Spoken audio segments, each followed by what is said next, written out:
y'all, it's Hope from digthegoodlife.com.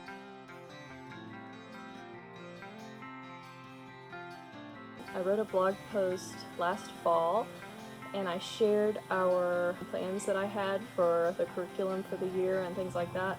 Coming back to do a follow-up 2018-2019 kindergarten homeschool year expectations versus reality. It's such a nice evening tonight. It's the end of June and the evenings are just so beautiful, and I'm just sitting out here on my front porch, mainly because the light is the best out here right now, but the bugs are bothering me, and if you hear some noise, it's traffic, so I'm sorry about that. We live on top of a little mountain, a hill. The sound just carries right up to us. I wrote all of this also in a blog post. If you want to check out the blog post, you can get some links to things that I talk about and read more about it there. But the first thing that I will say about this year was that it was just really a joy. She's looking out the window at me. She said, "Mama, I want to come out and watch you film your video," and I was like, "No." So she's peeking out the window at me. But now I was homeschooled about a little more than half of my school career, and so homeschooling is not like a brand new thing to me, but of course this is my first experience as a homeschool parent. I was really excited, and I'm still really excited. I'm excited for next year, and I'm excited for learning right along with her. That's one of the fun parts about it, and getting the chance to see all of those like light bulb moments and see things click and get to share that with your kid. That's really cool. So I will just preface by saying the year was just really delightful. Of course, we had our moments. Of course, she has so far always pulled herself in fairly quickly and really worked hard on having a cheerful attitude and being very diligent with what I asked her to do, so I'm really proud of her.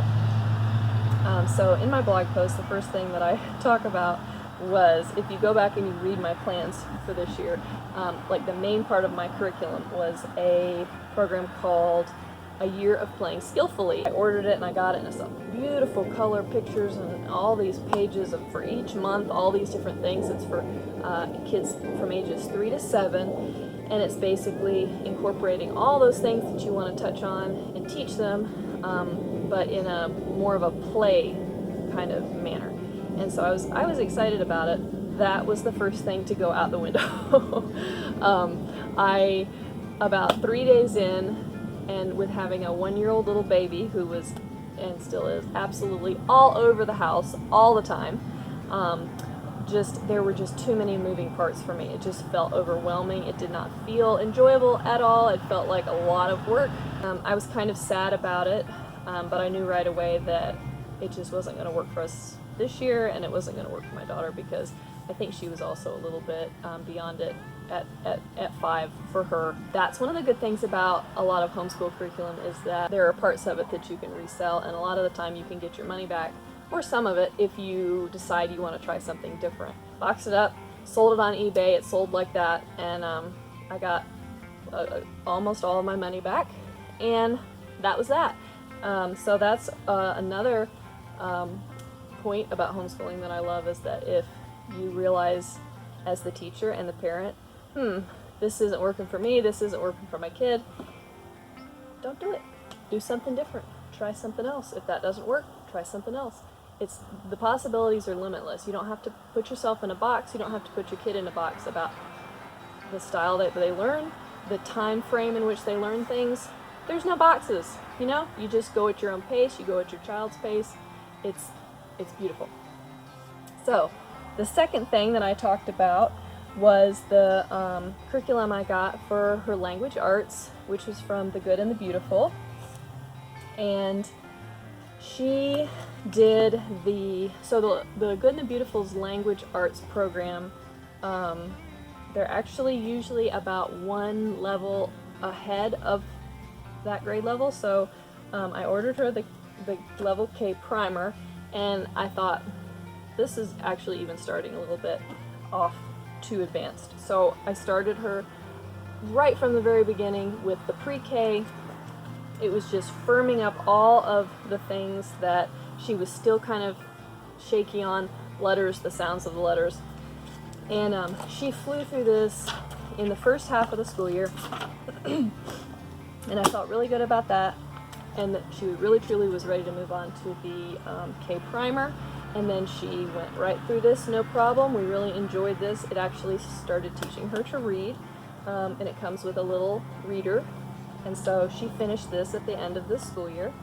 And so she did both of those this year, and she will be ready for the level K, and I have it all ready to go. I ordered it.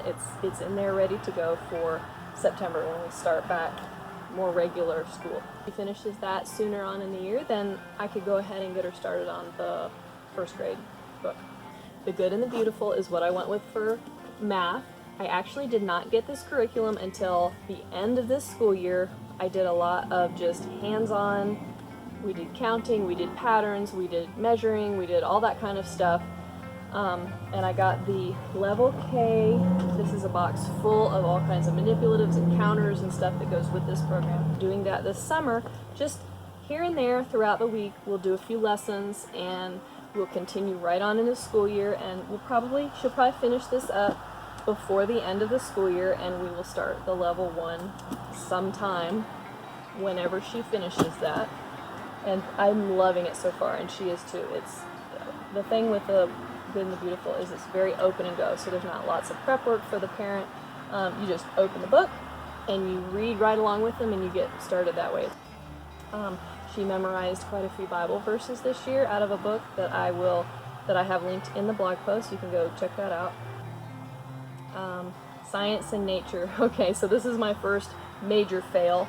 I have this curriculum that I got, Exploring Nature with Children. This is put out by a lady who has a blog, Raising Little Shoots, I believe is the name of the blog. It's really a lovely, rich curriculum. I won't take the time to explain it all, but anyway, it's an online download. I think it's about 18 bucks. You print it out, and it goes through the whole year. And I was really excited about doing this. We did it for about 3 months or so, and then I just remember that little 1-year-old baby that I mentioned earlier. That's all I remember at this point. I'm not sure what happened to this. It just flew right out the window. It is not something that I grabbed for and then I made a priority in our day. We got the meat and the potatoes of the day done, and then I was like, okay, let's go outside, play. So that was a fail. It's okay. It's okay to fail. It's not failure. It's just being flexible, right? So art actually looked mostly like she and I sitting at the kitchen table watercolor painting. That is the main thing that we did this school year, and we both really enjoyed that. I have a book called The Joy of Watercolor, and I didn't buy it for the purpose of doing it with her, but it just sort of happened that way, and we enjoyed that together. So music, we listen to a lot of music, we dance a lot, we do a lot of classical, old country, jazz and folk, and anything you can think of, basically. Praise music and hymns.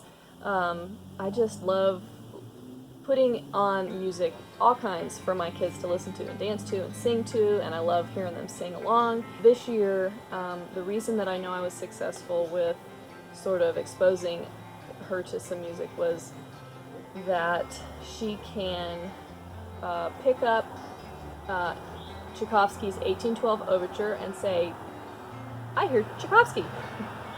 And she can also randomly, like coming out of a shop or a restaurant or something, she hears a little Dolly and she says, I hear Dolly Parton. That's a Dolly Parton song.